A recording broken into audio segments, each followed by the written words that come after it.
Weekend Iron Gauntlet Qualifiers. I am back. I am DC, and I am the development manager at Privateer Press. And here with me is still Will Shick, the director of business development for Privateer Press as well. It's good to be back. We had an exciting first stream event between Colin and Jay Larson, where Siege went up against Morvana 2, and Morvana 2 was able to pull out the second turn assassination on Siege after being put on the back foot. So now we have our Iron Gauntlet Qualifier Finals for WARMACHINE Weekend 2013 between Colin with his Morvana 2 list facing off against a Veil Consul of Everblight list, which is very familiar to ones that we've seen before, featuring a dual Angelius, dual Ravagore, a Scythian, and a Harrier. This is the theme force at Tier 4 for Veil Consul of Everblight. In addition, we've got 2 Nish Shepherds, Spell Martyr, full unit of Blighted Legionnaires, and a Spawning Vessel. So similar format to what we've seen other Legion players run successfully in these types of events. A very hard-hitting list and a very mobile list as well. Theme forces definitely lend themselves to a specific direction and play style. But what they kind of give up in terms of versatility, they gain in terms of discounts and other advantages like advanced deployment or a bonus on the starting roll. So it's interesting to see this Legion theme force here, Tier 4. And the Morvana the Dawn Shadow list is the same as our previous live cast. We've got Morvana the Dawn Shadow with a Warpwolf Stalker and a Gorax, 2 Gallows Groves, Gatorman Witch Doctor, Victor Pendrake, full unit of Tharn Blood Pack, full unit of Warpborn Skinwalkers with the Warpborn Alpha unit attachment, full unit of Tharn Blood Trackers with Nuala, and then a full unit of Shifting Stones with the Stonekeeper. The only way that unit comes is full. Oh, right. So we have Colin, who won the role for first turn and is deploying, has set up his line pretty solidly, has a lot of advanced deploy to go, however. On the opposite side of the table this time than when he played Jay, so we'll see how he handles the positioning this time with everything reversed on him. You'll notice if you have just joined us that the table has some interesting terrain features, being the feature table for the WARMACHINE Weekend Invitational from last year. The raised dais with the swan on it is actually counted as a hill. The green circle with the gears around it is counted as a forest. The trees were removed during our last game to aid with player sight, and since one of our incursion flags is actually in that forest, they have left the trees off for the game. The building is an obstruction, and as are the statues. It's important to note, however, that the gear teeth designs that are around on the base of each of those things do not count as obstructions. So, for example, you'll see models standing on those gear twos. And as well with the forest, it's also important to note that the forest only begins on the green. So anything that is stone-colored or those gear teeth is not actually part of the forest, and that will matter for the Blood Pact and line of sight for various things in Colin's army. Not so much in the Legion army, which boasts a heavy amount of eyeless sight, being led by Dan. So we see advanced deployment. It is also worth noting that the terrain has been moved from the last game. Some of those obstructions are in new positions. That linear obstacle wasn't there before. It's neat that even with a table this elaborate, that we're able to change up how things look while still having it look really keyed in to the Iron Kingdom's aesthetic and having that full metal fantasy vibe to it. And like we talked about briefly, the scenario our players are going to be playing this time around is Incursion. Incursion is a classic, one of my favorites from the Steamroller document, as well as all of our Masters and Iron Gauntlet events. In Incursion, we've got 3 flags that are placed, one in the dead center of the table, 2 others 12 inches away from it, also on the center line. At the end of the second player's first turn, they will roll a die to randomize which flag goes away.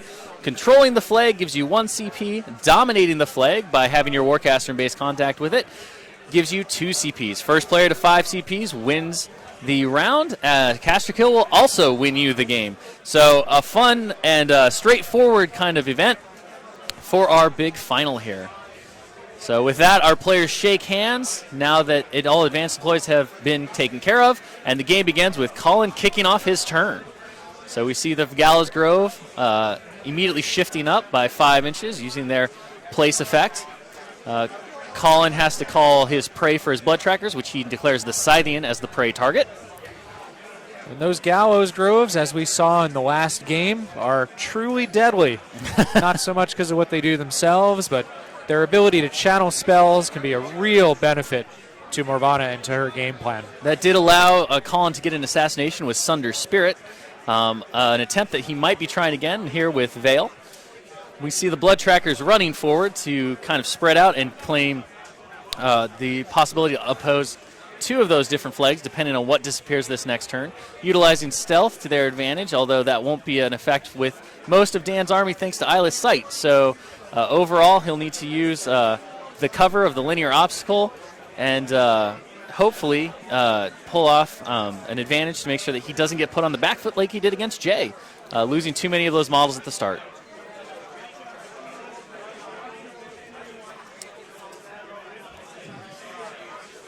And we see the last of the Blood Trackers moving up.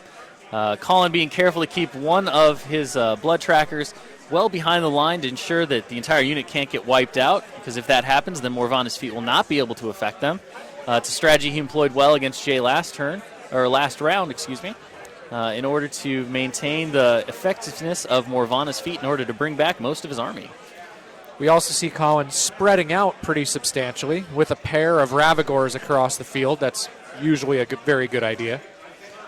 Not quite as much of a spread on those Blood Pack, but they do have multiple wounds and are a bit further back than the Tharn Blood Trackers, who are up the field a bit more thanks to their advanced deploy.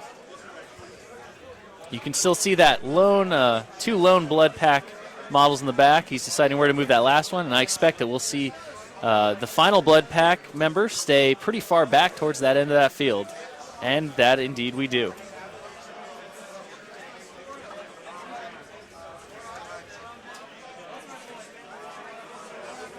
So we have the Shifting Stones using their teleportation to move 8 inches and reposition themselves. Colin calls a stone form, on the Stone Keeper.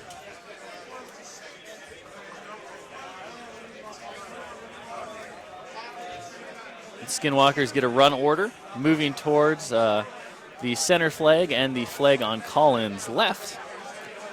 So he's definitely positioned so that any one of those flags could disappear, and he would be capable of fighting over the remaining 2 with no difficulty. See our players enjoying a hearty laugh over some friendly table banter right now. You can see our 3 stalwart judges carefully watching the table, led by Privateer Press's own volunteer coordinator and organized play coordinator, William Hungerford, who appears in all of our finals table videos that we live stream and for official events. Those guys are there to make sure that calls can be made, that play is kept clean, and that our players enjoy the best game possible. See the Gorax running forward.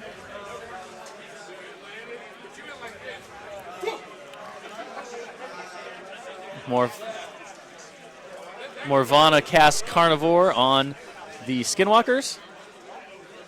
Through that Gallows Grove over there. She advances, casts Fog of War, I believe, on herself. Now, I don't know about you, but I'm a little bit surprised to see that Gorax so far from the Warpwolf Stalker. It's true, the Warpwolf Stalker is not going to be able to benefit from the Gorax casting its Animus, although Morvana still can do it herself. Absolutely. In this matchup, again, one of the nice things for Colin is that he doesn't really have to worry about dumping, well, both our players, actually, as we discussed, don't have to worry about spending 3 Fury on Purification as often, since they both have it in their repertoire. Morvana definitely unlikely to be casting it too often unless a Refuge needs to be removed that isn't used up on Dan's turn. Well, and it becomes a very interesting situation where is it worth casting the spells? Is it worth purifying to get rid of the spells? It all depends on what other things those casters need to do this turn as well as next turn. So we have the Harrier bravely flying out in front of the Circle Army right towards that rightmost flag for Dan. Or sorry, leftmost flag for Dan. Spell Martyr, I believe. Oh, is that Spell Martyr? Sorry, excuse me, the Spell Martyr. His arms splayed out like that. He looked like he had wings. He's trying to fly. He's only going to burn up when he gets too close to the sun. So the Ravagor taking a shot at the Blood Tracker. closest to it. 14, definitely within range. Ignoring the stealth thanks to Eyeless Sight. Boost the shot. Still misses, however. See it go direction 5 for 4 inches, it looks like. Oh, 3 inches, excuse me. So template gets placed down for Scather. Not necessarily a perfect position for a Scather template, but not bad, especially depending on where the other one goes. Incoming Legionnaires in defensive line. They'll be wanting to stay at least in smaller groups, or not. Does give them +2 armor, but perhaps spreading out is more important than having the +2 armor against Weapon Master Javelins. Well, and you do have to watch out for Death Knell from Morvano, which can definitely ruin grouped up models' days and negate any benefit that he would see from defensive line, as well as Rapid Strike, which is granted to those Skinwalkers. So the closer they are, the more attacks that they're going to be able to level against them. So spreading out may be the best option. We see this a lot with defensive line options, especially Legionnaires. The question is, do you clump them together for the extra arm, or is it better to keep them spread apart? And the mark of a good player is being able to read the table and decide when and where that should really happen. Yeah, definitely keeping them all in one big group will often be the wrong move.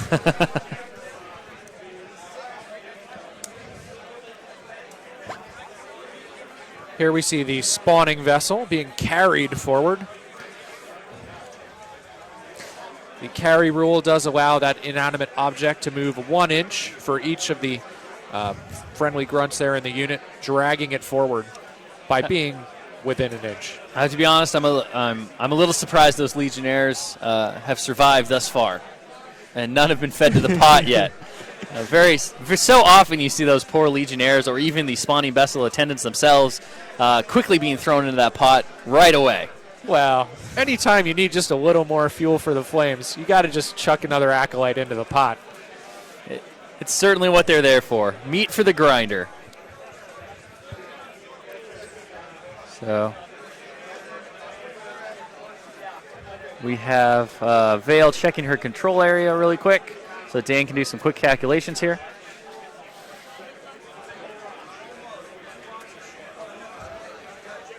So we see Vale throwing an obliteration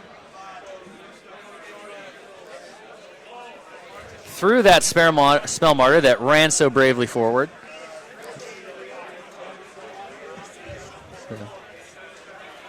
So rolling his magic tack roll against that Tharn Blood Pack member. Colin asking for clarification on the AoE. Vale actually misses, despite her Fury stat of 8. Goes direction 3 for 4 inches. This is a nice big 4-inch AoE. Still enough to catch 2 Blood Trackers and a Tharn Blood Pack model. Nice big POW 8 blast damage will kill Blood Trackers fairly easily. Not on a 3, though, which fails to crack through. And deals 1 box to a Blood Pack. Now, it is important to note that Colin did advance the Gatorman Witch Doctor and use Zombify on the Blood Trackers to give them tough. Hence, he'll be rolling tough checks against any damage those Blood Trackers take. Vale is camping 2 Fury at this point.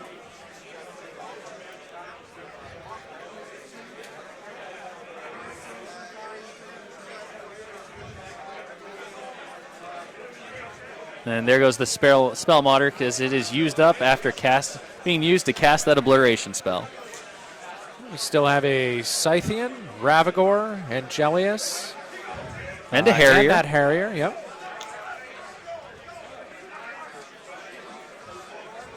Dan declares an activation with the white Angelius.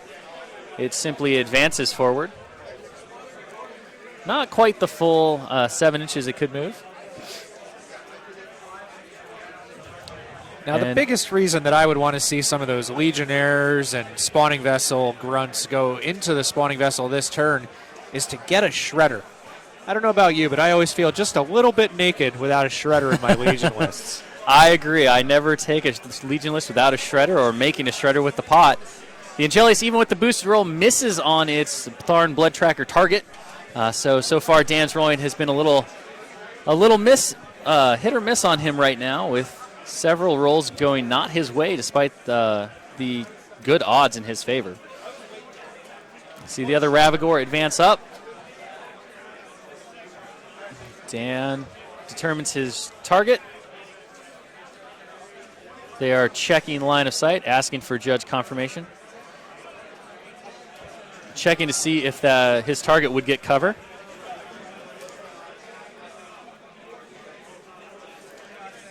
So the blood tracker would by the slimmest of margins, get cover. So Dan decides to declare a target against not cover. Does the Animus and boosts the attack roll. And does manage to hit this one. So we have a blood tracker definitely on fire. And more than likely, unless she makes the tough roll, dead this turn. Dice goes wide, and she does not make the tough. Skater clouds are far apart. They won't be creating like a solid barrier, but they will force the blood trackers to go around.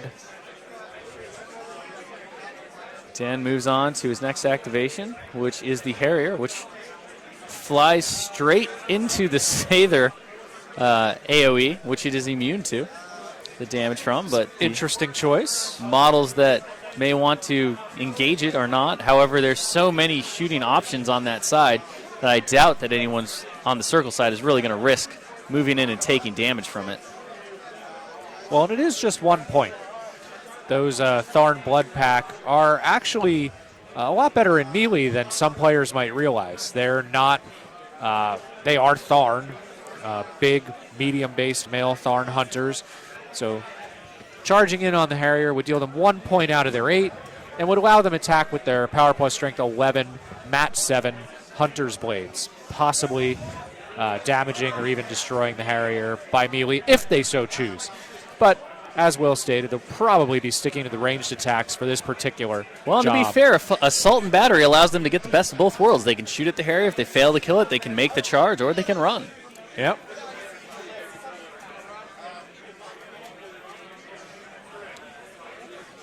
So we see the Angelius, second Angelius, the pink one, advance forward and take a shot with little effect. Scythian decides to run. Colin calling for it to move much further forward so that he can take full effect of the prey ability that he placed on it through his Tharn Blood Trackers. We see a Shepherd advance up. The other Shepherd advanced up as well. Dan doing a quick check on his Fury count to make sure that he didn't need to condition anything off. And he passes the turn back to Colin. So Hungerford determines that, asks for the flag. And we see the flag on Dan's right and Colin's left disappear. So the middle flag stays. Middle flag stays. Both players were definitely positioned to contest whatever flag necessary, though. As we look at these armies, they're fully arrayed across the battlefield and capable of moving onto that hill, into the woods, or straight up the center of the field. Overall, based on initial positioning, Dan's got a lot of his war beasts close to that leftmost flag for him. However, I think the disappearance of the right flag does kind of hamper his plans a little bit based on where those Legionnaires are. He now has to scramble to either put them in the middle, but based on position in general, I think Colin is a little bit better off based on the flag disappearing. It's not much, but it may be enough to net him a couple of points as the game progresses on. And we did not see a purification last turn. And in fact saw instead an upkeep spell put on the Legion army. Now the buck is passed. Colin, do you want to purify? Do we start over with these upkeep spells, or do we let it ride? It'll really depend on what Colin wants to do this turn based on the position on the board. And right now, we can see Colin going through mental motions here, thinking about where he needs to go. He's asking for the Harrier's defense and damage amounts. So we've got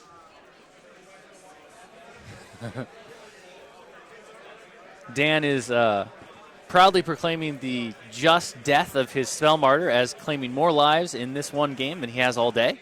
So clearly the Spell Martyr has not had a winning MVP role. in the game, but he did manage to claim a blood tracker, and that is certainly something in this game. All right. Is that there's just the one spell martyr in the list, right? There's just one spell martyr in that list, yeah. So if Vale wants to do too much offensive spell casting, she's not going to be able to use the channeler ability of spell martyrs, and will have to rely on her own abilities to pull that off. So we see Colin determining how he's going to utilize Scales of Fate this turn to pull off the turn that he wants. Is definitely wary of running Morvana's health down too low at the start of this game. He did upkeep Carnivore and Fog of War. Well, the upkeep on Fog of War definitely decreases the chances of killing that Harrier with ranged attacks. Def 16 is pretty good. See the blood trackers now. At least the far blood tracker up front advancing a little bit to bring a target within javelin range. Colin being careful to keep all of the models within the command range of his leader, Nuala. Carefully moving around those Scather AoEs. You see one of the blood trackers actually moving their full 7-inch movement. Another one hopping over that wall for a full 7 inches.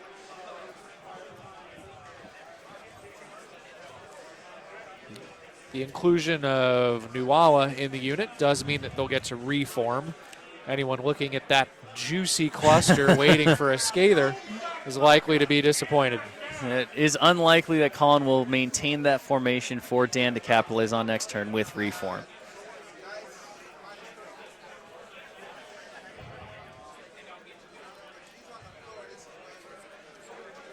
All right, avoiding the cloud. Blood trackers finished with their advance. We see Nuala throwing a javelin at the Interesting. Harrier. And we see Morvana. I don't think that they counted in the Fog of War bonus, but it was a good roll, so I think it still hit. So even after a reroll from Scales of Fate, Colin is only able to do two boxes of damage to that Harrier, and took 3 damage in exchange. So not a great trade for Morvana. And first one on an Angelius rolls a miss and is not within range of Scales of Fate. Wow, Oof, that is a great roll on the damage. Better damage roll than last time. So it does 8 boxes to the 4 on the Angelius. The third attack hits. Dice -8 deals nothing. He checks for Scales of Fate.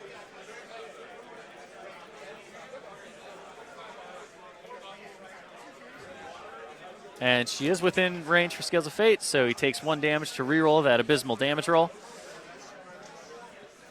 So damage roll, and the reroll does no damage again. Has no problem hitting. Deals no damage. Hits. And does 5 more points to the 6 on the white Angelius up front. And the spirit on the Angelius is out. So a decent round of javelin throwing from those blood trackers on their non-prey target.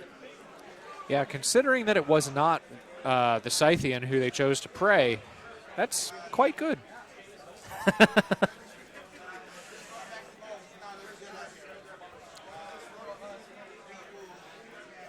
We see the blood trackers reforming, trying to unclump, taking advantage of that wall to get some cover against the incoming Legion attacks. Colin looking at the blood pack's position, trying to determine where they're going to go. He determines the blood pack will advance. Full 6 on that one to move behind the wall for cover. Moves forward 6 to get, looks like into base to base with the flag, although the positioning of his unit is not going to allow him to score, regardless of whether or not he manages to clear out that flag and stay in control after the end of round 2, Dan's turn, which will allow the scoring to happen. In the last game, we did see Victor Pendrake perform some actions. He took a shot with his lucky bow, trying to deal some damage to Eris, but in this game, we can really see Pendrake shine. giving the Tharn Blood Trackers the Beast War ability is what really allowed him to dig into that Angelius despite its impressive defense. So we see the first Blood Pack member hits the Angelius that has its Spirit out, rolls great on the damage and does 5 more damage to it. He misses on his second Blood Pack shot, which is out of the Scales of Fate range. And then we see the Blood Pack behind the wall taking a shot, misses. Colin cuts, takes 3 points of damage to re-roll it, and hits with boxcars on the re-roll and does 2 more points to the 5. Colin determining if he's going to cut for Scales of Fate to re-roll that damage roll. There's 9 2 more boxes, points. 2 more points to Morvana. She's bleeding herself dry here. Oh. And sticks with the 2. Exact same roll as before. The last member of the Blood Pack takes a shot at the White Angelius, which is bleeding from multiple wounds here. He misses, cuts to make a reroll, takes another 3 damage and has to transfer it. Goes to the 6 on the Gorax. Well, if he could destroy this Angelius at range, that would be quite impressive and quite helpful, because that is a powerful and expensive heavy war beast.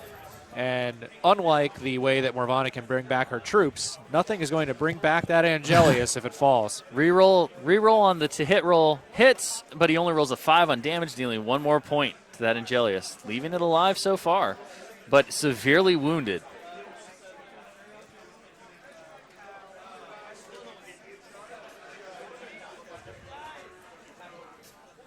And you can see Colin's interesting little abacus there. That is actually to track Morvana's health. What I love is that it's got green, orange, and red beads. And the second he hits red, he kind of stops cutting because he knows that he's in the danger zone. So it's a nice little visual cue and reminder, both for his opponents and for Colin, to remember when to press his luck and when not to.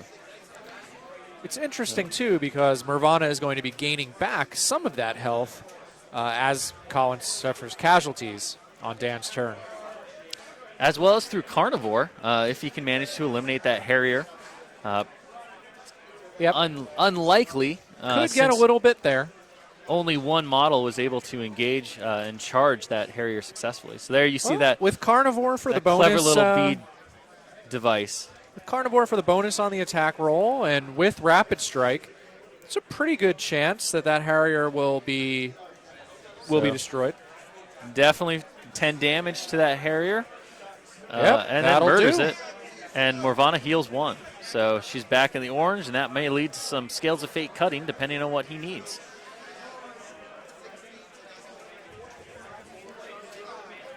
And Colin succeeded in getting rid of that Harrier without entering that Scather Cloud at all. Not a single point of damage to his dudes.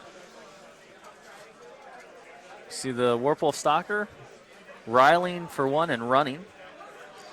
Choosing the Prowl controlled warping. That way he'll be able to take advantage of the, would be able to take advantage of Fog of War. But the whole eyeless sight thing means that Prowl is not really going to do a whole lot right now. But as we've talked about on several occasions, the mark of a good player is that you declare it all the time, whether you need it or not, because the second that you forget to is the time when you actually need to. So it hurts him not at all to declare the use of Prowl as his controlled warp. And keeps him into practice to do that against armies that may not have as much eyeless sight. Right. Positive gaming habits can definitely separate the stronger players from those who are still building up their experience.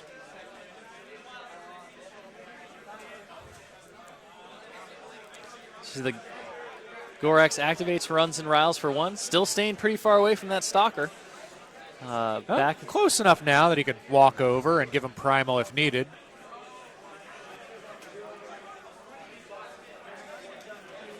We see Morvana now looking at her activation options through Colin. She checks. Colin checks Morvana's control range to see what Fog of War is affecting. Well, and also what things he will be able to gain health from. Morvana if they die. Morvana decides to advance a little bit back. Definitely afraid of the Legion's ability to bring a lot of firepower at pretty decent range against her. Spends a Fury point to heal 1 point of damage, and then sits on 3 for transfers. Dan starts off his turn by leeching all of the Fury from his War Beast, bringing Veil back up to 8.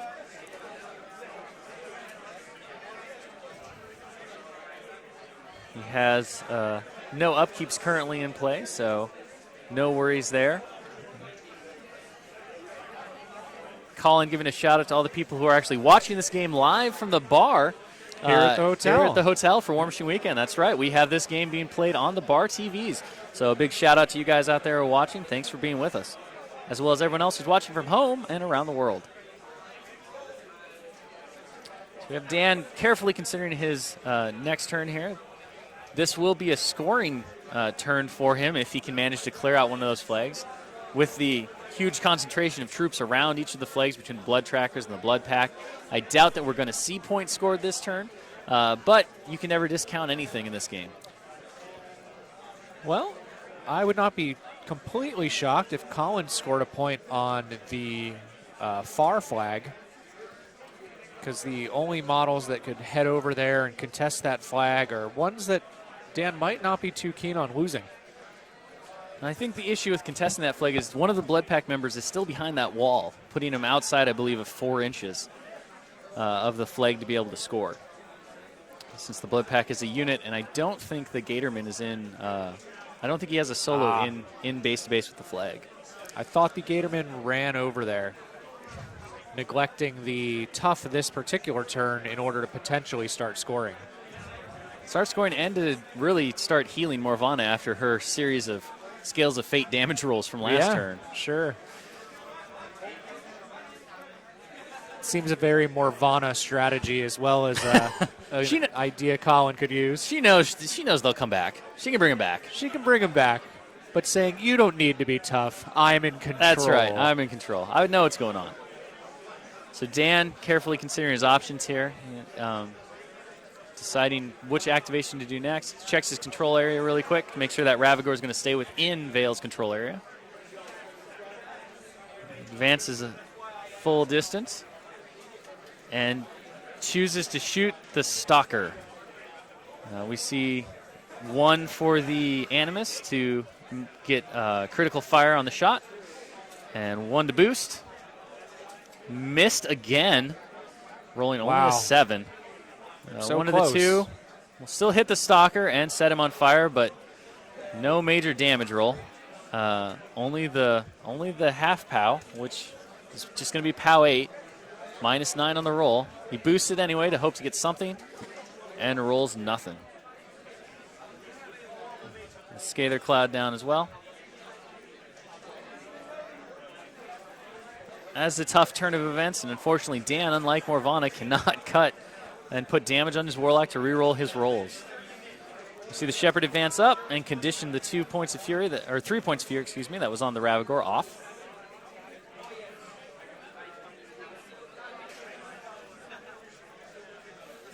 See the Legionnaires getting the charge order. First Legionnaire charges the Skinwalker near the Gallows Grove. Dan has had some trouble with his die rolls so far, but as we've seen more times than I can count, the dice can change on a dime. 1 minute you could be rolling really hot, and the next minute it could all fall to pieces. You just never know.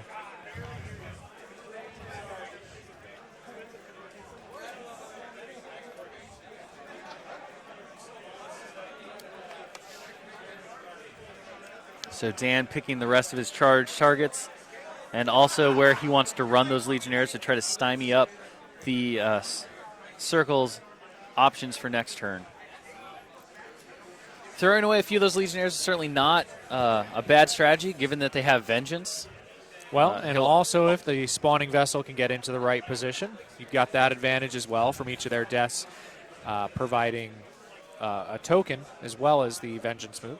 Absolutely. We see Dan carefully checking his command range to make sure that his models stay within, all able to do their activations if need be, make free strikes, and also the ones that charged, able to make their charge attacks.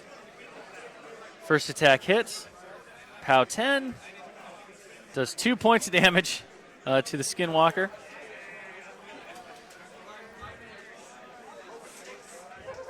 So those Skinwalkers will be benefiting from their ability. Unyielding.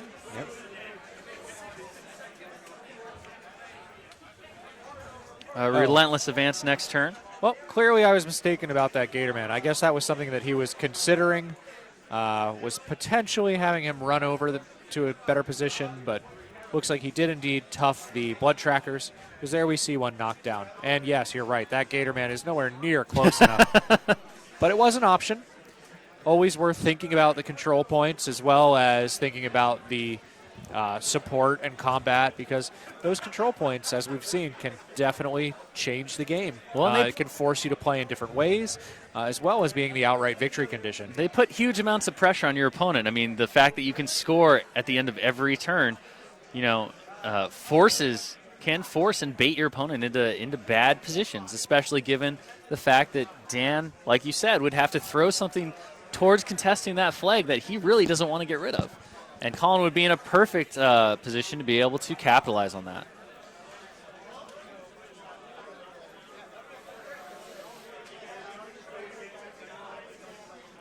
So we see a Ravagore taking a shot, actually hitting this time. See judges checking the AoE distance to figure out who is hit. First Blood Pack member dies. And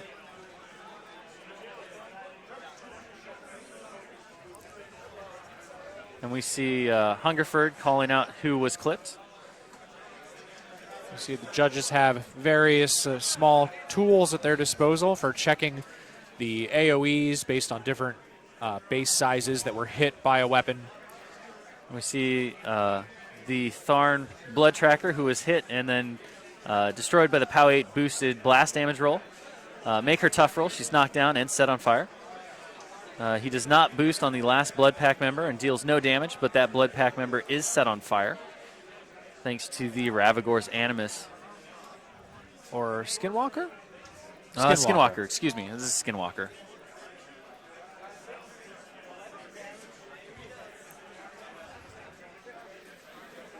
So some careful placement to get that Scather Cloud underneath the models that it was still touching due to how that AoE fell. We see another control area check by Dan as he determines what his next move is going to be here.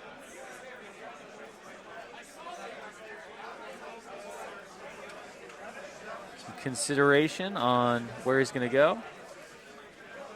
Colin confirms that Legionnaire has reach.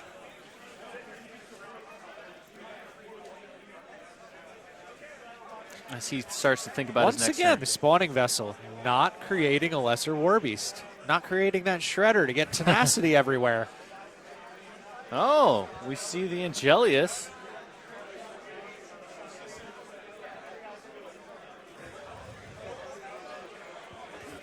So we see the Angelius charging forward into the knockdown Blood Tracker. She fails her tough check this time and dies. Angelius will likely take advantage of overtake. And Morvana is up to 10 health now, I believe. See move up, getting in range of the Blood Pack member and in base contact with the flag. Def 15 thanks to Tree Walker for that Blood Pack member. Dan buys and boosts an attack on the Def 15. Yeah, with Needs a Tree 9 Walker, to hit. you definitely want to boost that attack roll. He hits, he boosts the damage roll, needs an 8 to kill, and gets it. So that Blood Pack member is dead, and Morvana heals another point. So Colin is back to green now on his tracker. That means he needs to use more cutting. More Scales of Fate. I do believe that there are circle models within 4 inches of the flag, however. I believe that Skinwalker is indeed within 4 inches. So we see the Angelus taking its overtake move to move back and a little bit away from the Skinwalker. Dan checking to see if the Skinwalker has taken any damage. Colin confirms that he has not taken any damage. He is just set on fire at this moment. I think that a Victor Pendrake Beast Lore on those Skinwalkers, though, could definitely put some damage on the Angelius. Even if just one or two of them are reaching, maybe worth taking that shot. See Dan carefully considering his next move here after having pretty good success between the Angelius and the Ravagore. See Veil activate next and heal the Angelius that took so much damage last turn back to fully function by spending 2 Fury points to heal both Spirit and I believe Body that were taken out last turn. However, I don't expect that Angelius is really going to have a long lifespan left. No, although there is another Angelius right there in the way. No, maybe it will. We see Occultation being cast onto that Angelius that he just healed. And Refuge is also placed out.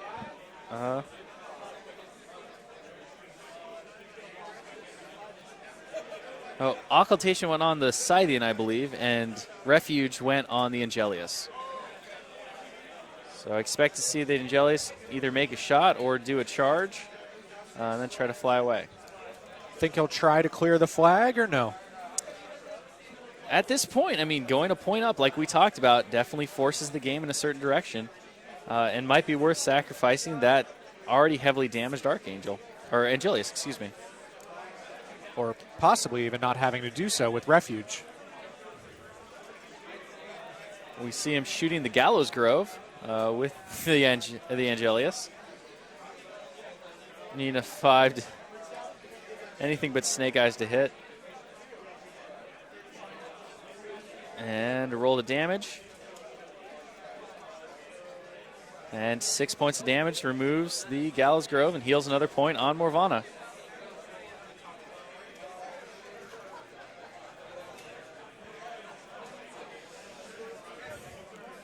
Colin commenting about how all of his stealth in the world doesn't matter against the eyeless sight of the Legion. And showing true sportsmanship here, Colin reminds Dan about his Refuge before he moves on to his activation. Always nice to see the level of sportsmanship and good play that we see between guys at this game. Making sure that every game is won through player skill and not simply through accidental mistakes that are easy to make due to the tension of the moment and that kind of effect. So the Scythian now moving up. Scythian just getting a bit closer to the action. Scythian is close enough now that he does need to be a little bit concerned, even with Occultation, about those blood trackers that have called him out as their prey. With their assault order, they're definitely going to be able to put some hurt on him, although the Legionnaires have stymied them a bit with their reach from free strikes. Judges checking just to make sure that the Warp Wolf Skinwalker is contesting the flag. Fire goes out on both the Stalker and the Skinwalker. Colin rolling a bit differently for Fire than he did for Tough. So Carnivore is upkept. Fog of War at this point is under consideration to be dropped. Colin upkeeps Fog of War, however.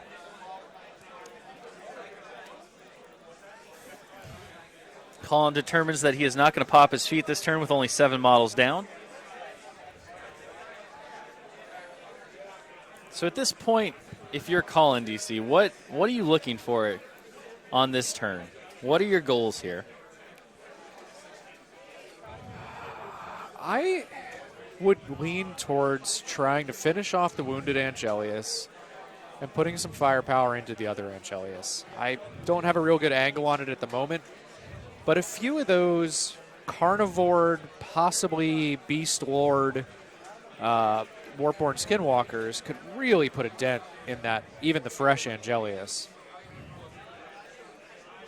Colin's certainly thinking in a similar vein as you, as he's now thinking out loud about trying to remove both those Angeliuses.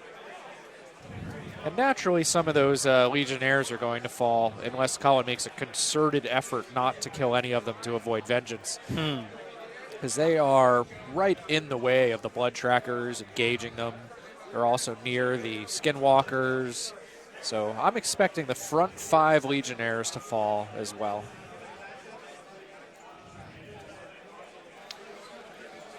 So we see Colin right now considering what to do with his Tharn blood trackers and blood pact. He's feeling pretty confident about being able to take out the white and heavily damaged Angelius, which only has 7 boxes left on it after being healed for 2 and a fairly decent turn of blood pact shots. Colin confirms where occultation is at this point.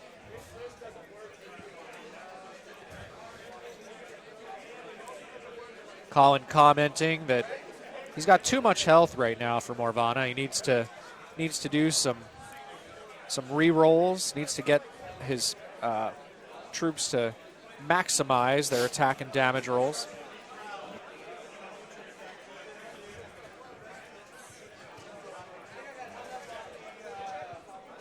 So we see the blood pack advancing forward. That rear blood pack member still staying in the back, safe and sound, to ensure that his unit can benefit from Morvana's feat. First shot at the wounded Archangel needs Angelius needs a 6, hits with an 8.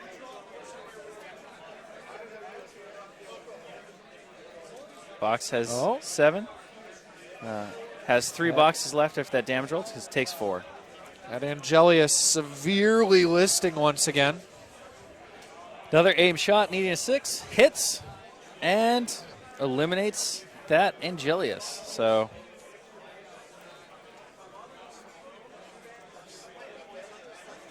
we see the 3rd blood pack member shooting at the Angelius in the forest that is base to base with that flag, and unfortunately misses.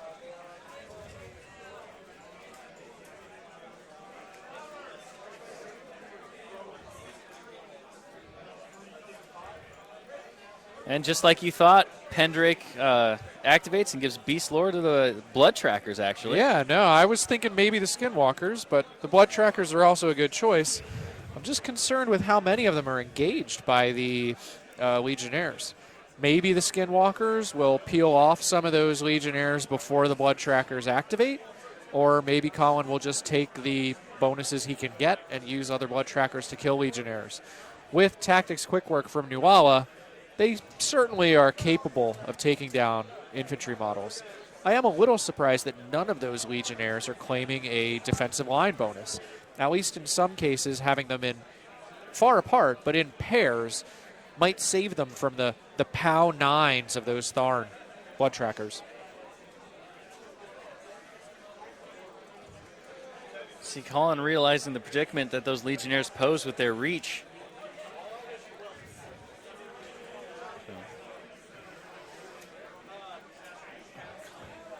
Colin activates the blood trackers, sacrifices movement on one of the knockdown blood trackers to stand up. We've seen an advance from one of the blood trackers, another advance. And we've seen aim from a blood tracker behind the wall that is not engaged. See a check for line of sight from our judges.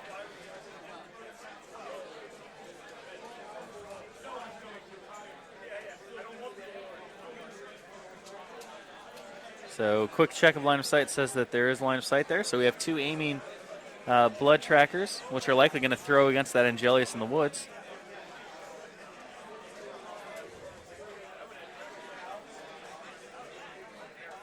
We see Narwhal moving over and putting one of the blood trackers out of command range.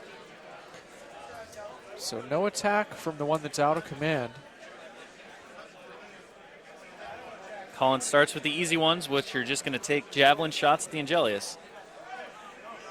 So needs an 8 to hit. Gets it. 8 off the roll. Good shot. It's an excellent roll there. See Nawala moving up next. She needs a 9 to hit. She does hit. 3 And boxes that to the beast 5. lore really coming in handy here.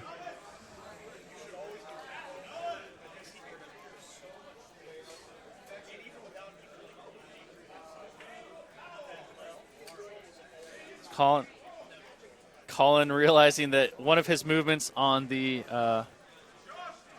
blood tracker who advanced might not have put her into melee like he intended.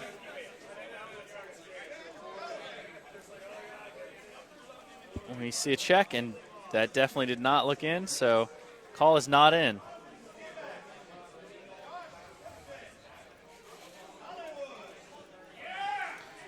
We see a miss on the attack and a quick measurement for Scales of Fate.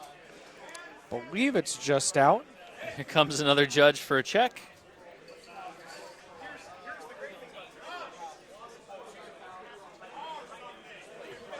Comes the look. Measurement. It looks Definitely a close one. definitely very close. Some very close checking here by our judges, trying to determine if she is within Scales of Fate. And she is out. So there's no reroll from Scales of Fate, so she missed. With all that hullabaloo after the judge's call, if it was in, I'd be tempted to be like, I don't want to do it anyway. Check on melee distance for the Legionnaires, and luckily the blood tracker is out of melee.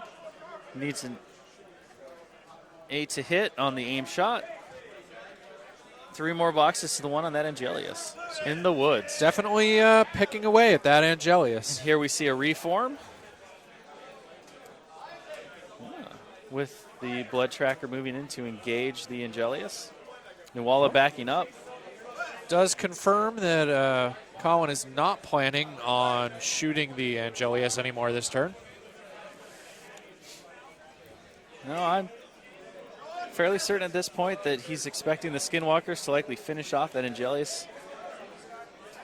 So, well, but like you said earlier, always planning for any eventuality is a mark of some of our great players. If the Skinwalkers are unable to deal with the Angelius, it'll be engaged by not just Skinwalkers, but also one of the blood trackers. So you never want to take more free strikes than you have to. So we see the Skinwalkers only advancing, which is interesting here, but he doesn't really have a lot of straight charge lanes.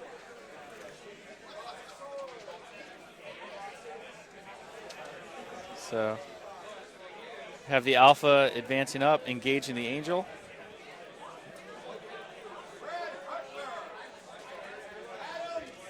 Being careful to try to avoid that Scather and not take a point.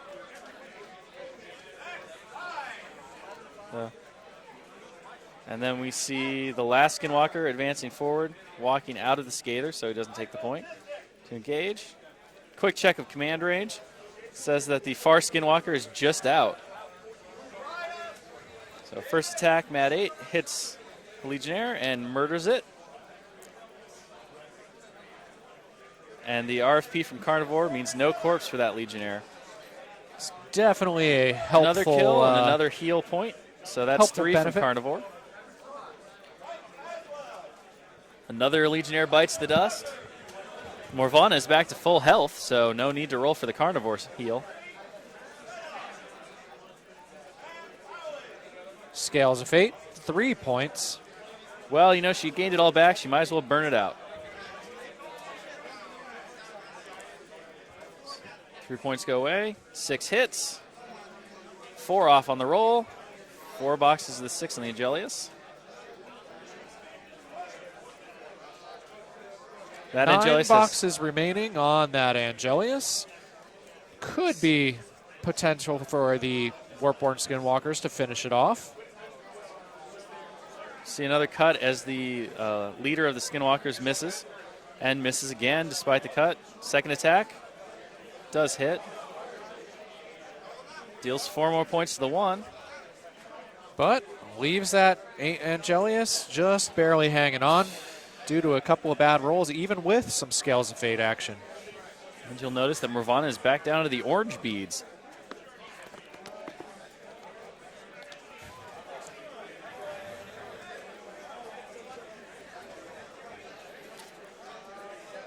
Colin considering if he wants to try to utilize Morvana to finish off the Angel, who has 3 boxes left.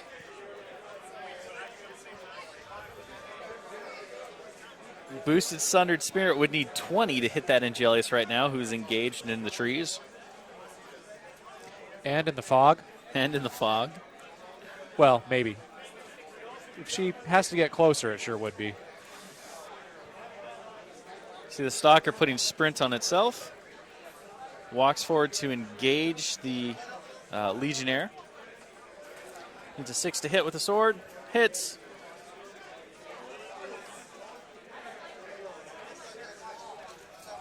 And the pot gets its first corpse of the game. And then the Stalker sprints back to behind, a little bit behind that obstruction with the water feature around it. Now, for the moment at least, the Stalker still has the potential for teleporting forward from the shifting stones. Would be possible for the Ravagore to steal that away by taking out one of the shifting stones with Eyeless Sight. Colin now looking at Morvana and trying to determine what to do with her activation, or if he's going to switch over and utilize the Gorax.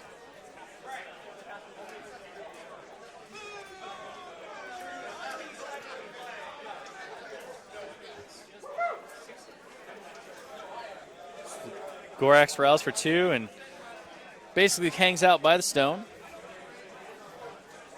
With Morvana and a Gallows Grove to go. It's interesting how some elements of the army are so aggressive and others are really not aggressive at all. Just hanging out there in the back lines, passing around some buffs and acting as anchors in a way for when Colin chooses to feat later on. See the shifting stone unit teleport. And once again, that Stonekeeper stone forms after moving his teleport. Repositioning those stones to get Morvana within their area of effect as well as the Gorax. The Stalker now, I believe, is not within the area to be teleported. It looks like he is no longer in the area. It's an interesting choice.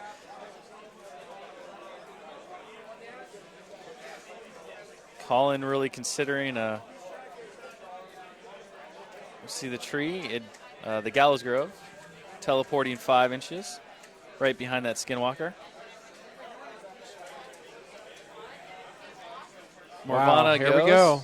Casts Sunder Spirit on the Angelius in the forest. Needs a 15 to hit. That is a tough shot. Misses.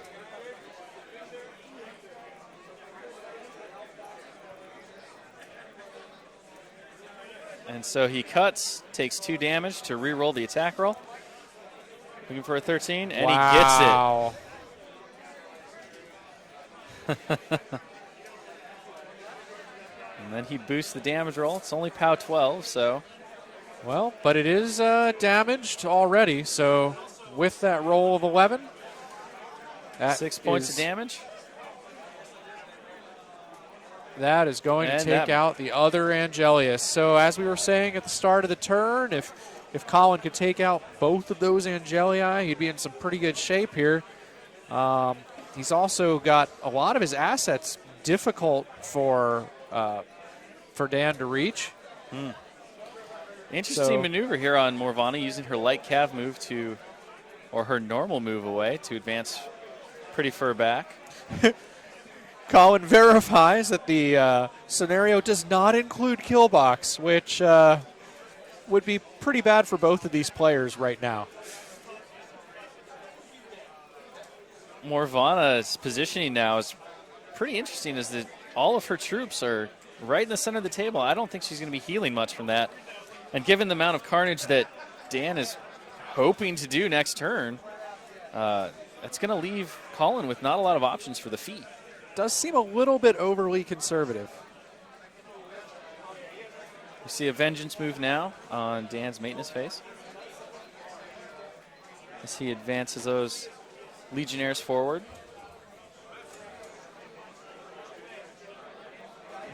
Vengeance attack hits, but tough roll from the zombified blood trackers. Just sees that blood tracker knocked down.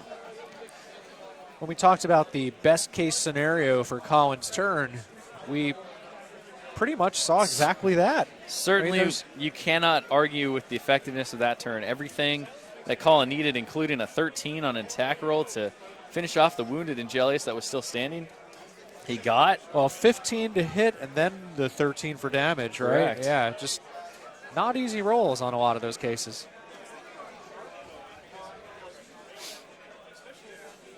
So Dan now trying to consider what he's going to do here.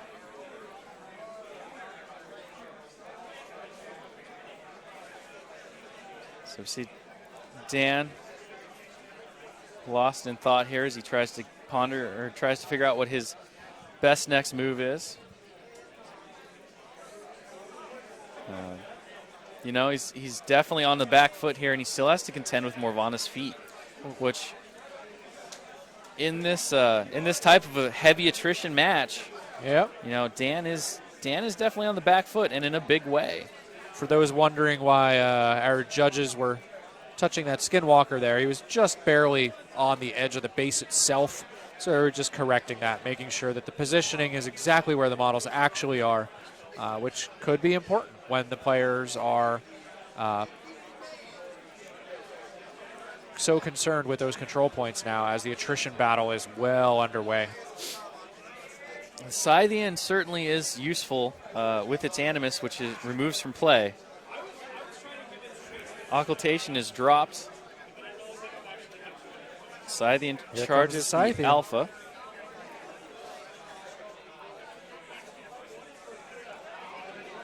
Going to be checking the possible free strike from Blood Tracker, but definitely not. So Colin lets Dan know about retaliatory strike. So charge attack hits as boosted. And he is dead. One-shotted, so no retaliatory strike there. Does also mean that he won't be able to do the chain attack, but I think he'll take that trade. He's got plenty of fury left with which to dispatch some Blood Trackers. All right. Colin, you'll see, is moving his removed from play models to the opposite side of the table to keep them separate for when his feet turn happens, since he will not be able to bring those models back. The Stalker definitely, or the Scythian, excuse me, definitely proving its worth here against Morvana 2.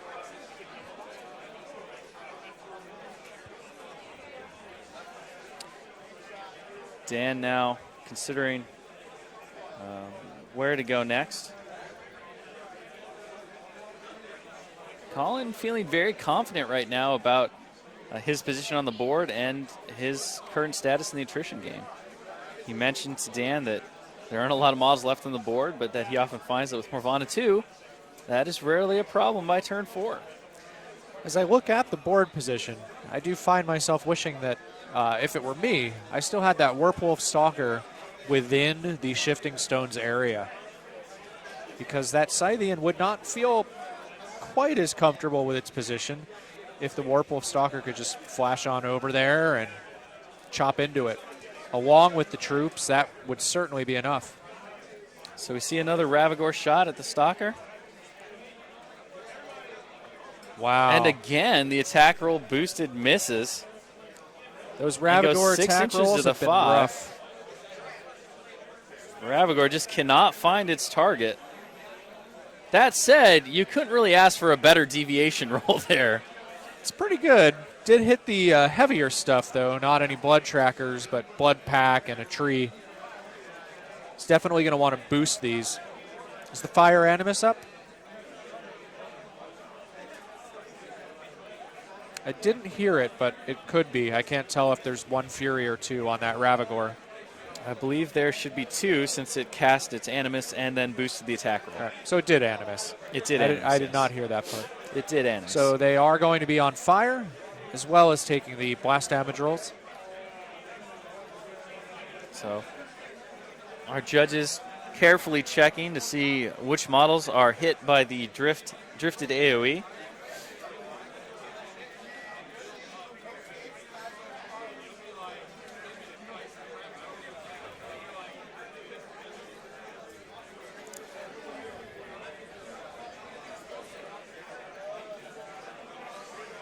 So the The judges have determined that all 3 of the models are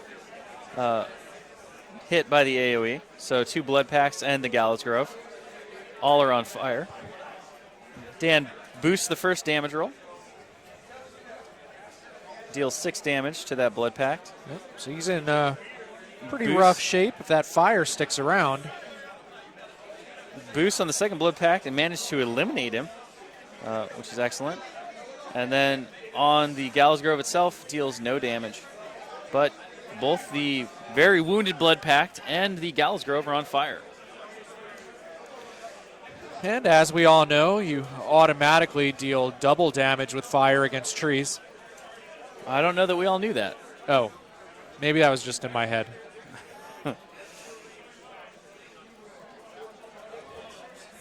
Not living blood-soaked angry trees. Oh. Those are typically immune to fire because they're so packed wet. with arcane power? Yes. They are fire retardant. Makes sense. Dan considering his next activation here. He has 1 corpse in the pot, and he's got a whole lot of willing acolytes who he could throw into the pot. Well, he's got some legionnaires. Let's put some wolves in the pot. We could do that first. Hopefully put some wolves in the pot. Unyielding on the wolves is going to make that a tough proposition, but with charges and combined melee attacks, he should be able to bring down at least the wounded one and maybe the fully health one. Yeah, I think you go for the wounded one. You do a 2-man and a 3-man. You'll also notice possibly also a 2-man on one of the blood trackers. Wait, I miscounted my mans. What do we got? 6 left? We have 6 left. The other thing you'll notice is that while we were having our discussion about whether trees burn better or worse, this shepherd nearest the Ravagore that took the shot that drifted away from the Stalker after rolling to miss again, moved up and conditioned away all 4 of the Fury that was on that Ravagore. Not that I think too many people would disagree, but one of the major strengths of Legion is that Fury management capability. Having those shepherds there means that rather than those Ravagores each using 3, 4 Fury every turn, and the Angelius and the Scythian, all this Fury out there, the shepherds are just taking care of it all, while keeping Vale fully stocked on Fury herself. So we see the other Ravagore advancing forward, casting its Animus, boosting a shot, shooting at Nuala. Looking for a 9, and hits. That Ravagore has had an excellent game so far in terms of hitting. Well, the white Ravagore has consistently failed to take shots. It's that hit and miss of the dice we were talking about earlier. Can never quite control them. It's a good reason to knock things down, and you don't have to use dice anymore on the hit rolls. On the hit rolls. See Vale checking her control area.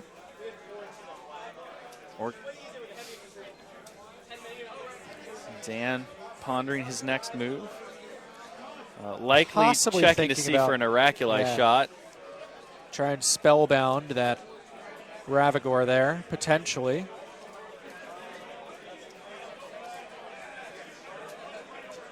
He did let Occultation go, so if Vale moves a little bit, he will be able to also spellbound the Scythian, which has slightly better line of sight. Yeah, it's got good line of sight, but it's also behind the wall for +4 defense.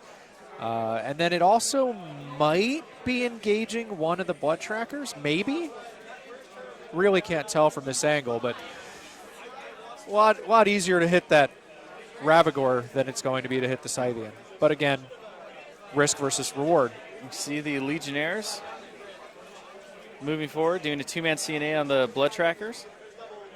Hits, and she is tough.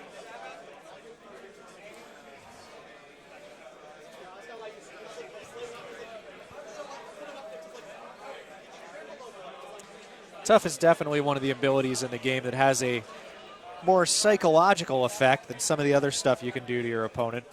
As you finally are able to take care of something and get that obstacle out of the way, it's still there. We see the blood tracker leader getting taken down by a swing from the far.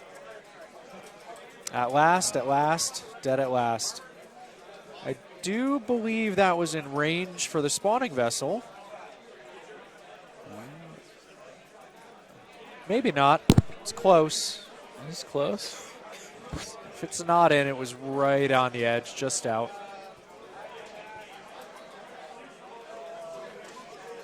Spawning vessel attendants are going to be charging in now.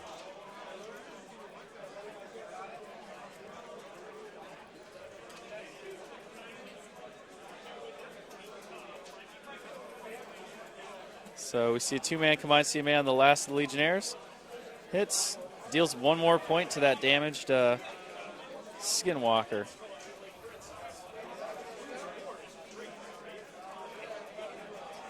And now, Dan moves to those spawning vessel attendants, who apparently he's decided are going to go in and charge with their gaffs. That is an interesting choice.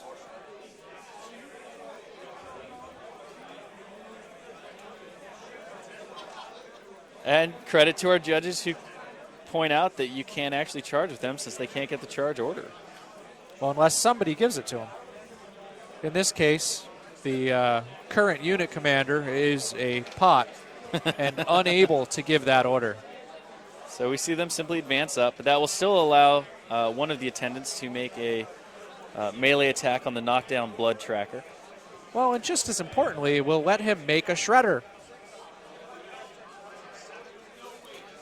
See a tough check on the knocked down blood tracker. Fail, which puts another body into the pot. And an attack on a Legionnaire in the back.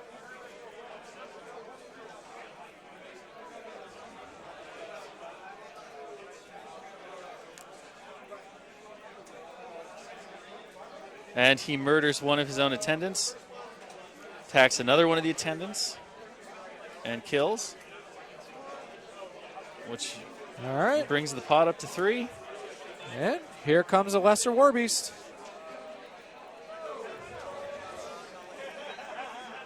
Dan, considering which lesser war beast he wants to spawn from the 3 bodies in the pot, chooses a shredder. I do like that Dan used the spawning vessel grunts to kill some blood trackers, especially knockdown ones. I personally like to do that a lot with choir members, beast handlers. If you've got the opportunity, especially against something like a knockdown model or low defense target, use those guys. You need some of them for whatever actions you need them to do, to buff up your own army, to create a new lesser war beast. But they don't all need to do that. The ones that can participate in combat and help the battle efforts, it's not their primary role, but send them in. And we see the shredder go rabid, go after one of the last remaining blood trackers, successfully hit, and then fail to kill it because of tough.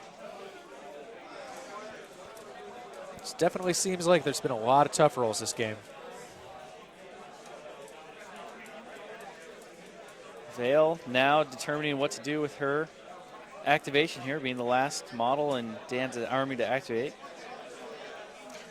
Your comments earlier about the health of Morvana and how far back she moved definitely coming into play. We see we're at the end of the turn here, and we're still in the orange.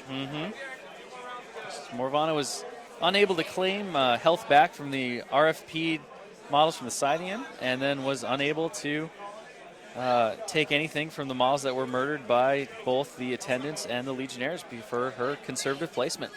Here we see one of the Oraculi being thrown and successfully hits. The POW 8 did not damage the heavy war beast, I think. Is that what happened? Yes. So we have Occultation on Vale, Admonition on the Scythian, and that is where Dan is. So he determines not to feat. So fire goes out on the tree. Fire on the blood pack member does not go out, and the blood pack member is eliminated to the fire.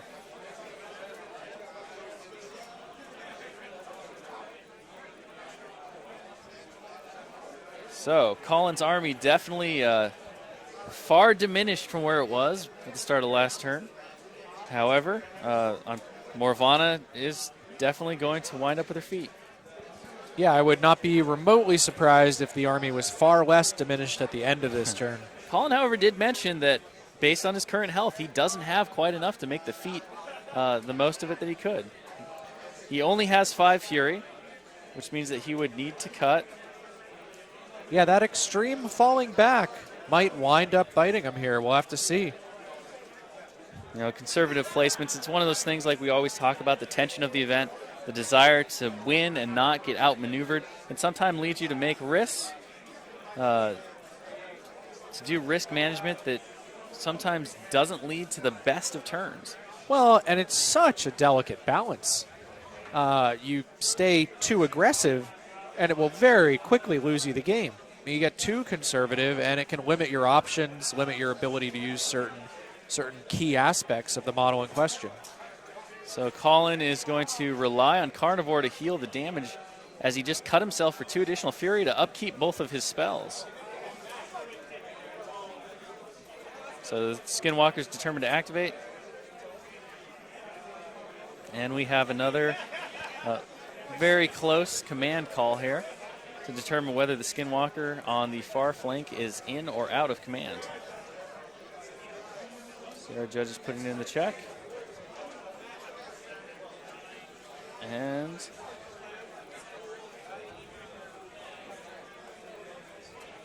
Command 9 puts them in, so that Skinwalker on the far flank is going to be able to activate with the rest of his unit.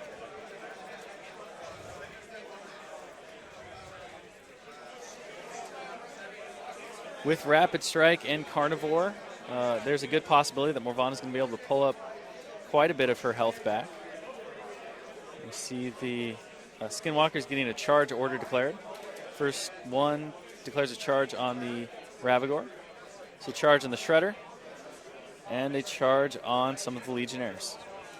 Most of these are not going to be actual charge attacks in terms of gaining the charge bonus, but with the charge order, it's able to charge the ones that can and still make normal attacks with those that didn't move 3 inches or more.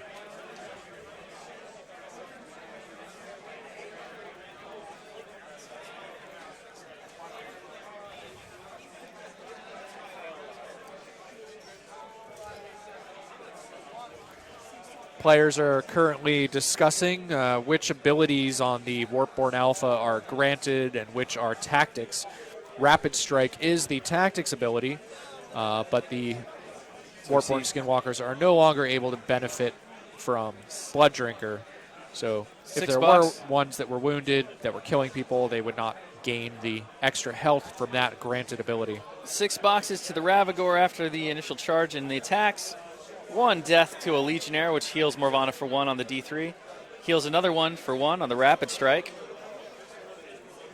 Heals Morvana again for 1. Hits on the charge, kills. Heals Morvana for another 1. And finally heals Morvana for 3 on that last shot. And that'll do it. And that takes her back to full.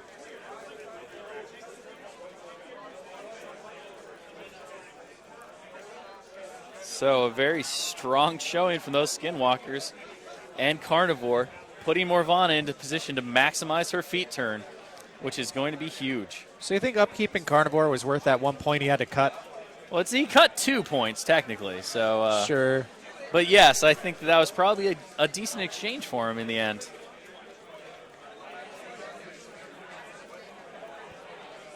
So we see Morvana advancing up 6 inches. Measuring her control.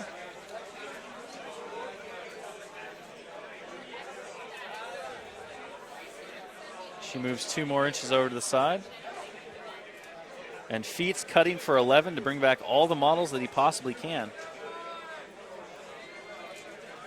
And we see him start to place all of the models that Dan worked so hard to get rid of back into the formation for their units.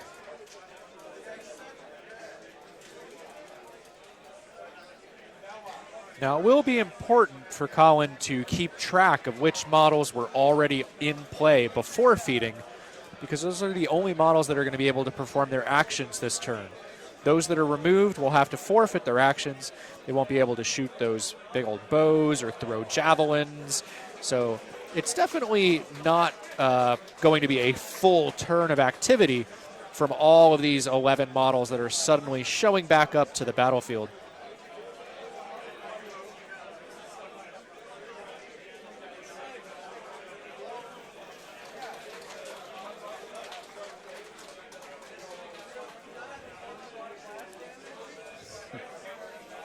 So Colin noticed that the clock did not get unpaused after they did the checking for the command measurement on the Skinwalker, and therefore he has 3 additional minutes on the clock. So according to our judges, we're going to pause here for 3 minutes and let the clock wind down so that Colin can go and use the bathroom. So, Will, we got 3 minutes. We have 3 minutes. So let's talk a little bit about this board positioning. If you're Dan at this point, and you're seeing all these models come back on the table, and your army has been certainly whittled down, you've lost your 2 Angelii, your unit of Legionnaires is pretty much non-existent at this point. Your spawning vessel pot is down by 2 members. What is your move? What is your goal here? Well, part of it's going to depend on the sort of health Morvana is sitting on and the amount of focus she's sitting on at the end of this turn. While there aren't fantastic options for the caster kill necessarily, he's got to at least consider it, because this war of attrition is going downhill. I don't know if it's over yet necessarily. He can come back, especially because, as we said, there's not going to be any actions for the vast majority of these models that just showed up. But it's still going to be tough to bring this back to parity, to take out enough of these models with the few remaining resources at his disposal. The Scythian certainly can be beneficial to this. It's with reach and potential 6 attacks. It can certainly thin out some of these return models. So here's what I'm thinking. I take every possible asset and resource I've got, except the Scythian, and I throw it all at clearing a path for the Scythian to Morvana. And that's it. Whatever it costs, whatever it takes, free strikes, leaving Vale completely open, just throw it all into clearing that path. Because if the Scythian can get to Morvana and she's already down to just a handful of health, especially if she doesn't save enough transfers, that's probably the best bet. That's assuming that Colin doesn't take effect of his light cav move here at the end of her activation.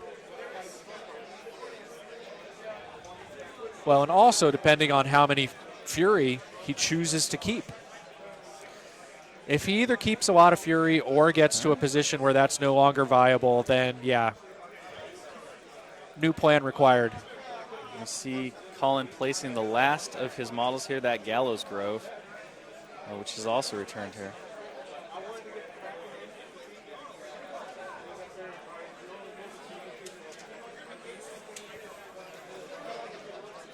So Colin now deciding what he's going to do with that 5 Fury.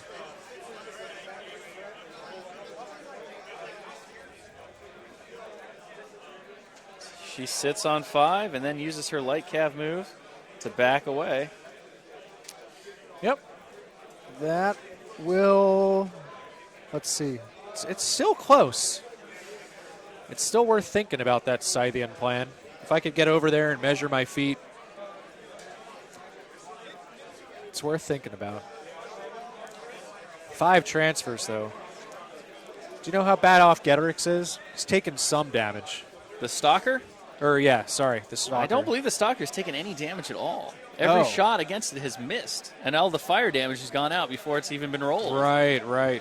Yeah, okay. That White Ravagor has just failed to do Dan any favors this game.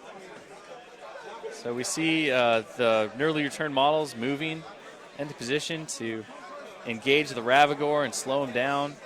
engaging the other models, simply getting in the way here.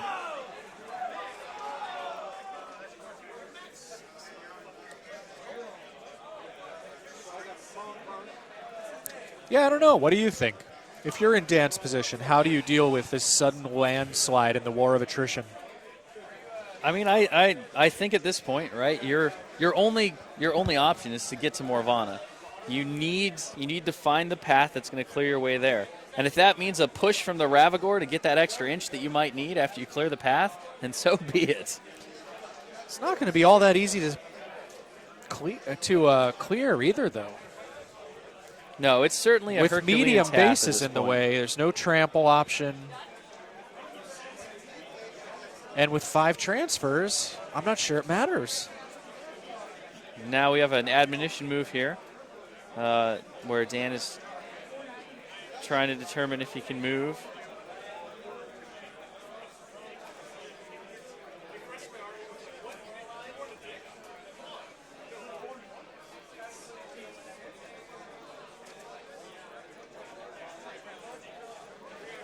So Dan trying to determine if he can admonition across that wall.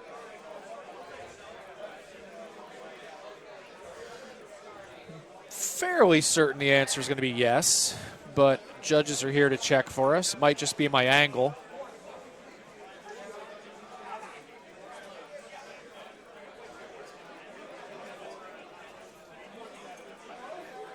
So we see the admonition move moving into the Blood Pact to stop any shots coming his way.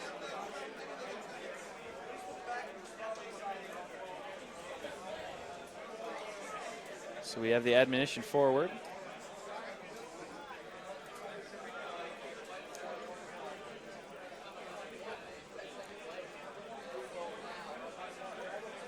So Morvana's got defense 15, armor 15, only 5 health, but also 5 transfers. With a fully healthy Stalker and a fully healthy Gorax. The Gorax took 3 points of damage from an earlier transfer for one of her cuts. Okay, right. So it's a little something. Yeah. Gorax advances, puts Primal on the Stalker. Blue Stones go and teleport the Stalker.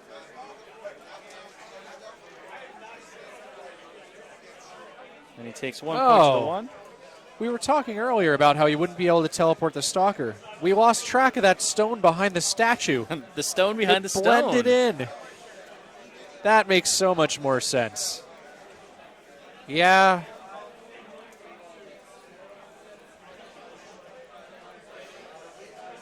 Three's needing to hit. Hits. Does 7 to the 3. Buys an attack. Does 12 to the 3. Great rolling here. Hits with a 3 again.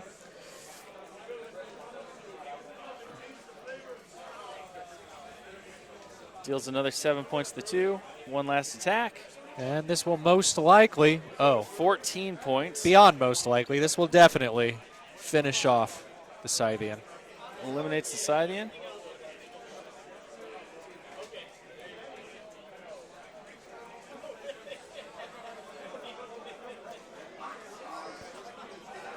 So Colin switches his prey to the Shredder. And we see Assault and Battery from the Blood Pack to the Ravagore. Blue needs 9s to hit. First shot.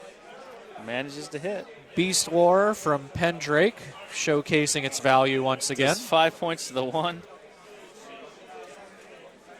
Needs a 9. Hits as well from Beast Lore. Does no damage. Cuts. Takes 1 point. And does 5.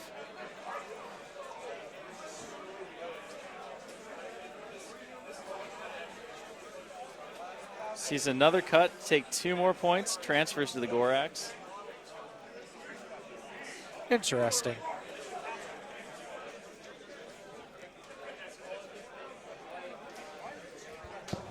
All right. See another shot. Seems that Colin's quite confident at this point.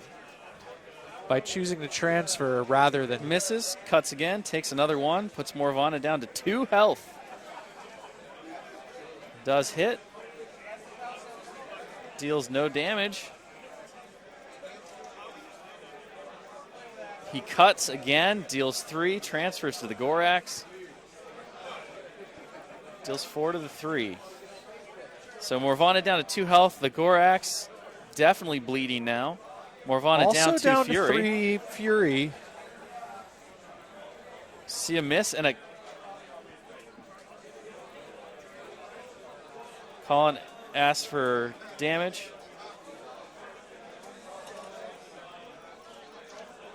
He's got 12. The Ravagor has 12 damage left. Those heavy dragon spawn are beefy creatures.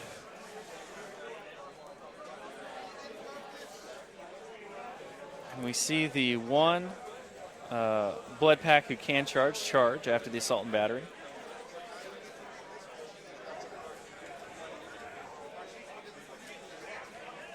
The newly born blood pack just keeping up. And the reserve blood pack can now join the action. A little bit. Oh, he has to stay close to Pendrake and the Witch Doctor. Does one more point to the 3 on that Ravagor.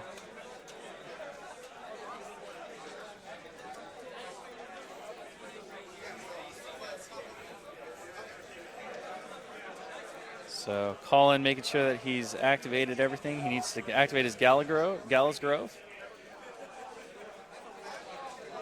So the Gallows Grove teleporting behind the Shredder.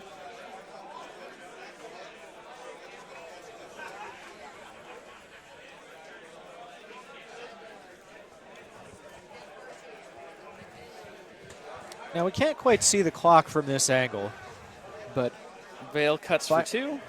by my estimation, Colin's used up quite a bit more time than Dan at this point. I don't know if it's getting dangerous yet or not, but certainly he has lower time remaining for future turns. If he needs to do a whole lot of thinking and planning, or even just a whole lot of attacks, that could wind up potentially being a problem. And with no CP scored yet, this is still technically anyone's game.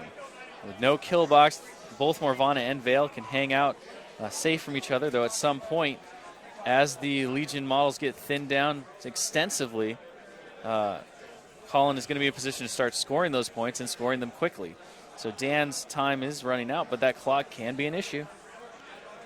I would be fairly shocked not to see a feat this turn from Dan.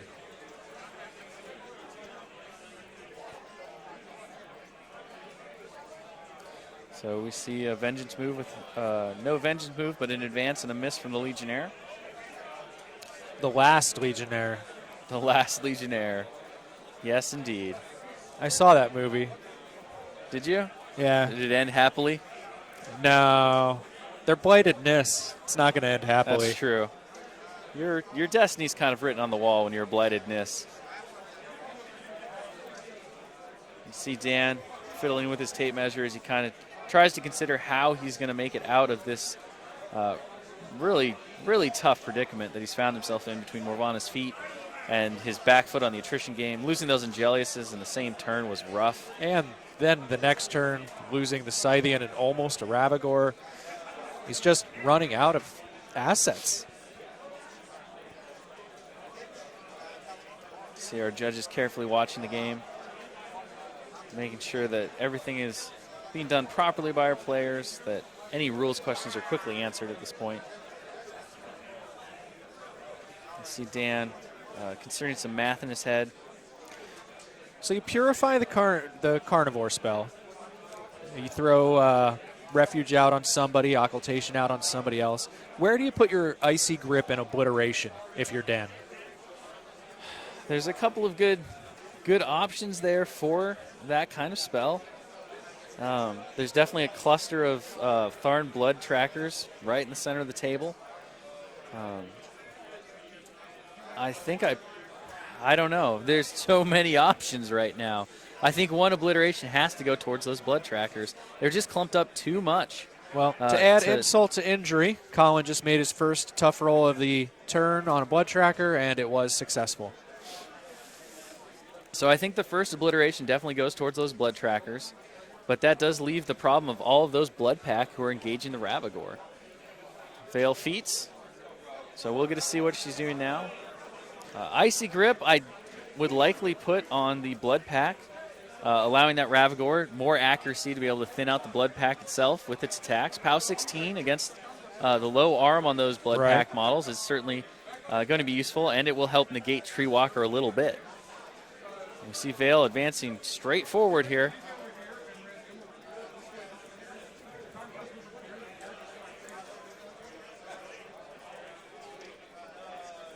We see her. Not sure quite what that roll was. Possibly an Oraculous threw shot. out an Oraculous with a POW 8, but failed to hit or failed to do any damage. Did you catch who's spellbound? I did not catch who is spellbound. I believe that it is the.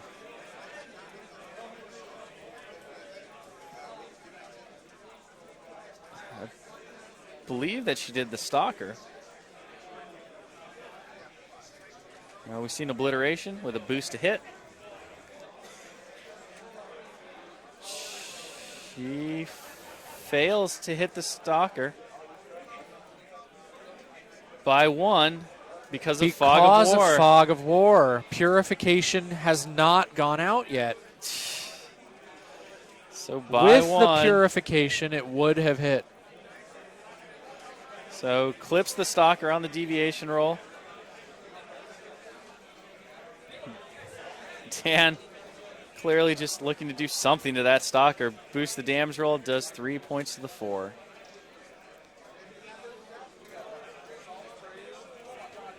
Finally hits with the Obliteration. Does 12 points to the 5 on the Stalker, taking out its Spirit. It's a good, solid hit. Would have been good to get on the first free one. Sure.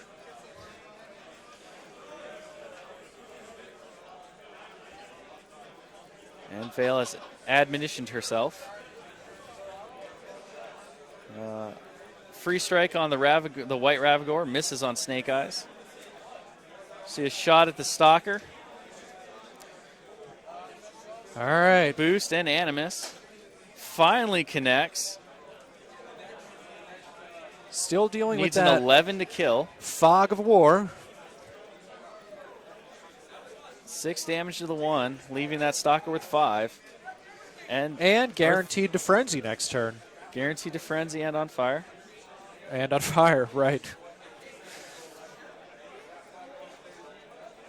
So we see a free strike as the Ravagore backs up. Deals 1 point to the 4 on the Ravagore. Hits. And dice -5. Deals 7 to the 2. Body is out on the Ravagore. It will make it quite difficult with to 3 boxes left. Shooting the Stalker. Boost and Animus. Does hit. Boost damage.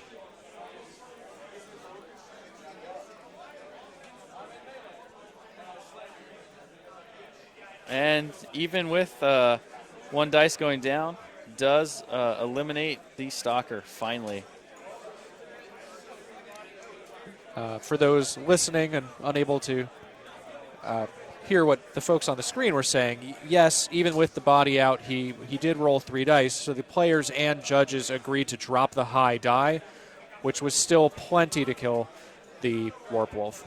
Even if it was re-rolled or some other decision was agreed upon and made by the judges, it was highly likely at this point from that damage roll. Morvana cutting herself for 2 to get herself back up to full fury.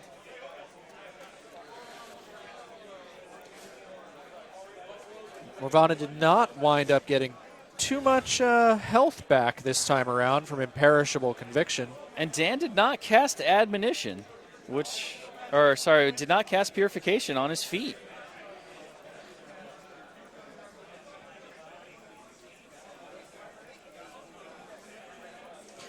Players are joking around about possible courses of action.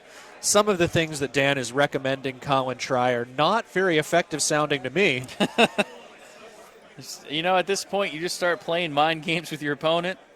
hoping that overconfidence might buy you another turn, but I think Dan sees the writing on the wall here. He gave it his best shot that last turn. Managed to eliminate that stalker. Moral victory there. We see Morvana now casting Carnivore, I believe. Carnivore on the Blood Pact. And now the Blood Pact are going to see if they can eliminate Veil.